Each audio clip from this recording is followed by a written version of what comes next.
Hey everyone, it's your boy Graphic back with another video, and today we're going to be looking at the top 5 solo randomized dungeons tips. We start out with number 1, and it's going to be all about the food. What kind of food should I be using? This is a 100% going to be cabbage soup. Cabbage soup is going to let you regen HP between mobs and save you an insane amount of time waiting for HP to regen. I just recently realized how good cabbage soup really was. It is so good for random dungeons, and thanks to a previous comment in a video by One Time a Craft, thanks for that suggestion of cabbage soup. I should have known and realized how good it was. I tried it out, and yes, you were right, it is amazing.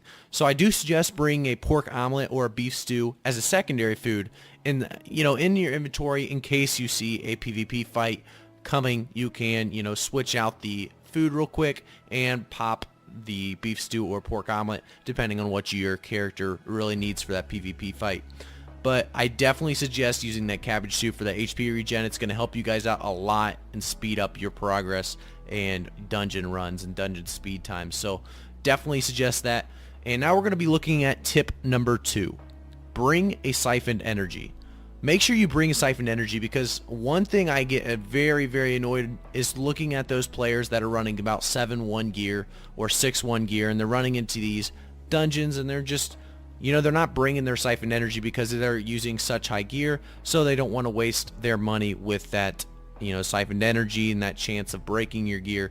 But you should definitely bring it with you, because if you get into a situation where you need to use that siphoned energy that only costs 8k, if you're going to get in a situation where you need to fight, you definitely would rather fight and lose one item over fighting and losing all the items. So definitely take that chance at the siphoned energy for 8k, and take that chance at the 15% breaking, the breaking chance of 15%. It busts your item power by about 100, and it's just going to make you a lot, safer in them PvP fights if you guys get in some. It's never a problem to just bring it along with you, and you can decide later on if you're going to use it or not. But tip number 3, we're going to have enter locations. Solo dungeons are located all over the place in these zones. Make sure to select a solo dungeon that works best for you. Make sure you don't pick a dungeon right outside of a city in a red or black zone. And definitely don't pick a dungeon next to a road. I highly suggest picking a dungeon off the beaten path. Also, to make sure your trips are even more successful, pick a dungeon close to a war camp or a territory your alliance owns. This will give you a fast access to bank items if you get a good drop from dungeons without having to go all the way back to town. I also suggest staying away from dungeons right outside enemy territories, as the enemy will most likely be using these dungeons to their benefit. Tip number 4. Change location. If seen, change your location. The same rule applies if you're gathering. In a black zone, if you're gathering and an enemy sees you, you're going to change your spot. You're going to move to a different location.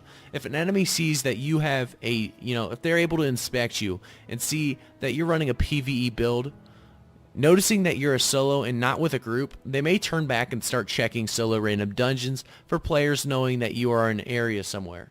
Take the precaution, do what you do when you're gathering, and leave the zone and play smart.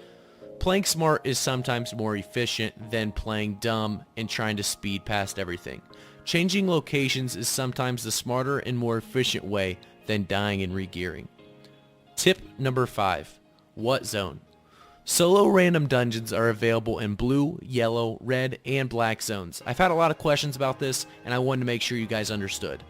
Make sure you understand what is possible in that zone, and before you get into that solo dungeon, make sure you understand the zone's qualities.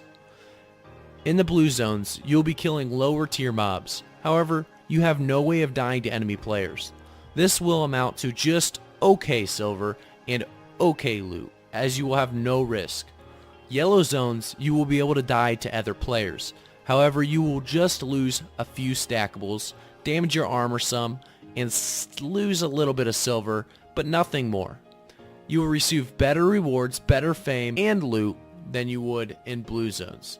However, the yellow zone has harder mobs than blue zones and tends to be a higher tier.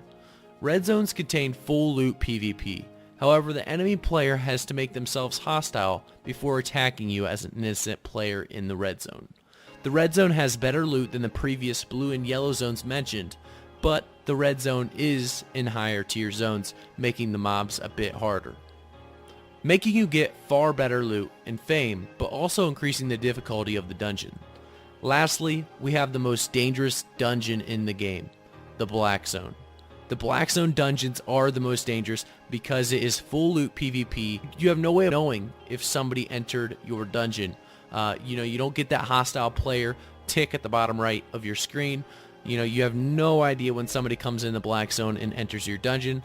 But because of this, the game rewards you with better loot, better silver, and a little bit of higher tier mobs than you would see in the red zone. So it's definitely worth your time going into the Black Zone. I've done a little bit of Black Zone and red zone solo dungeons, and by far Black outweighs the chance of death, because the Black Zone really does give you by far the best silver and fame that you can get doing solo dungeons. So make sure you guys take the time to play smart and play efficiently.